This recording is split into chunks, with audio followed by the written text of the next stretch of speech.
Japanese submarine hit us in the side with 2 torpedoes, Chief. We were on the way back from the island Tien, having delivered the bomb. The Hiroshima bomb. 1,100 men entered the water. The vessel sunk in just 12 minutes. We didn't see the first shark for a half hour. Tiger, 13-footer. You know how to tell how big they are when you're in the water? You look from dorsal fin to tail. Of course, we didn't know that. Because our mission was so top secret, no distress signal was sent. We weren't even listed as overdue for a week.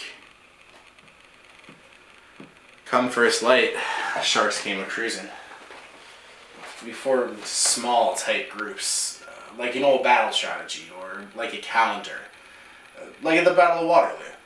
With the idea being they go for the closest man first and he starts hitting and screaming and hollering. Sometimes the sharks would go away. Sometimes he'd keep coming. You ever look a shark in the eyes? A shark's eyes are lifeless, black, like a doll. And when he's coming towards you, it almost feels like he ain't alive.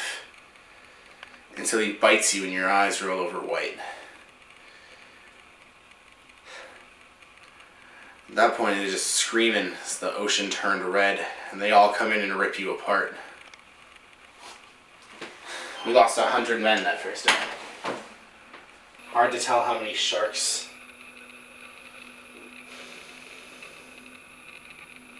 I don't know how many men in total. They averaged 6 an hour. On Thursday morning, Chief, I bumped into a friend of mine, Hermie Robson of Cleveland. Baseball player, Bonson's mate. I thought he was asleep. I reached over to wake him, bobbed up and down in the water, just like a kind of top, upended. Well, he'd been bitten in half below the waist. Noon the 5th day, Mr. Hooper, a Lockheed Ventura sauce. He swung in low in sauce. A young pilot, a lot younger than Mr. Hooper, but he'd swung in low. A few hours later, a huge PBY was coming through and picking us up. You know when I was the most scared? Sitting there, waiting for it to be my turn. I swore I never put on another life jacket. 1,100 men entered that water. 316 left. Sharks got the rest. June 29th, 1945.